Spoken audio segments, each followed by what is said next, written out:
Good evening friends. आज के আমরা এই ভিডিওতে একটি সুন্দর পেশেন্টের ভার্সন নিয়ে আলোচনা করব।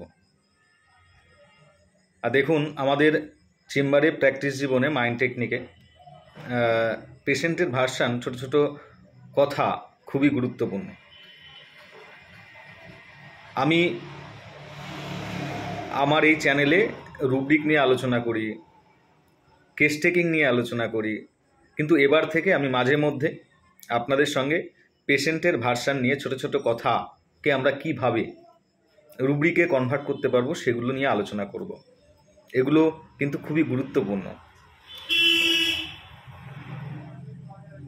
যদি আপনাদের এই পেশেন্টের ভার্সন শোনার পর মনে হয় না এগুলো আমাদের কাজে লাগবে, অবশ্যই আপনারা লাইক, কমেন্ট, শেয়ার করতে ভুলবেন না।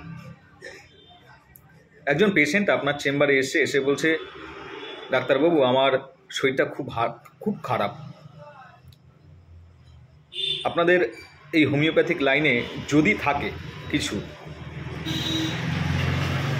ঔষধপাতি বা আপনাদের লাইনে যদি ঔষধপত্র যদি থাকে তাহলে আমাকে দিতে পারে।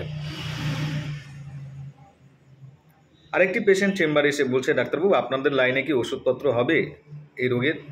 যদি থাকে একটু দেবেন। এই যে ছোট কথাটা খুবই গুরুত্বপূর্ণ। এই ছোট্ট কথা থেকে আমরা একটি সুন্দর রুব্রিক নিতে পারি, সেটা হচ্ছে মাইন্ড সিকিং হেল্প ফর। দেখুন, আপনি একজন ডক্টর, আপনি চেম্বারে বসেছেন বিভিন্ন রকম রোগ সারাবার জন্য, কিন্তু একজন রুগী আপনার চেম্বারে এসে বলছে যে যদি কিছু থাকে আপনি দিন না, যদি আপনি রোগ সারাতে পারেন তাহলে আমাকে একটু কিছু দেবেন। এটা হচ্ছে শুনতে খুব খারাপ লাগে যে আমি একজন ডাক্তার, আমার কাছে তো সবই ওষুধ পাওয়া যায়, পেশেন্ট আবার এই ধরনের কথা বলছে কেন? অর্থাৎ পেশেন্ট আপনার কাছে যেন আর্তনাদ করে সাহায্য চাইছে। This is mind seeking help for. অর্থাৎ যেন পেশেন্ট আর্তনাদ করে আপনার কাছে সাহায্য চাইছে। আপনি রাস্তায় দাঁড়িয়ে আছেন, আপনার এক বন্ধু বলছে, শুনেছি তুই তো হোমিওপ্যাথিক ডাক্তার হয়েছিস, তোর কাছে কি এরকম রোগের ট্রিটমেন্ট হয়ে থাকে? পারবি কি? তোদের হোমিওপ্যাথিতে সম্ভব? যদি কিছু ব্যবস্থা করা যায় তাহলে করবি? এটা এক ধরনের সিকিং হেল্প কর। আপনি একজন ডাক্তার, আপনি সাহায্য করতে পারবেন না এমন তো নয়। আপনার কাছে শুনতে কথাগুলো শ্রুতিকটুর মনে হচ্ছে। এটা হচ্ছে মাইন্ড সিকিং হেল্প ফর। আবার কিছু পেশেন্ট আসে আপনার চেম্বারে, এসে বলে, ডাক্তারবাবু আমার এই সমস্যার জন্য এই কারণে আসা, যদি আবার আমার এই সমস্যা থেকে কিছু হয়ে যায়, কিছু ঘটে যায়, এই জন্য আসা।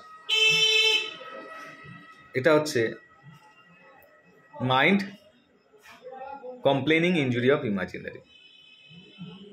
কমপ্লেনিং ইনজুরি অফ ইমাজিনারি মানে কি?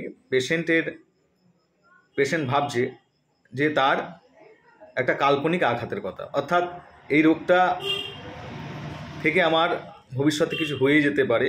এই যে ভাবনাটা, এই জন্য পেশেন্ট আপনার কাছে এসে বলছে যদি কিছু হয়ে যায়, এই কারণে আসা। আমাদের পেশেন্ট চেম্বারে এসছে অ্যাকচুয়ালি কী কারণে? হোয়াই? কারণ তার ভবিষ্যতে কিছু হতে পারে, এটা একটা ধারণা তার, এটাই কমপ্লেন করছে, কমপ্লেনিং ইনজুরি অফ ইমাজিনারি।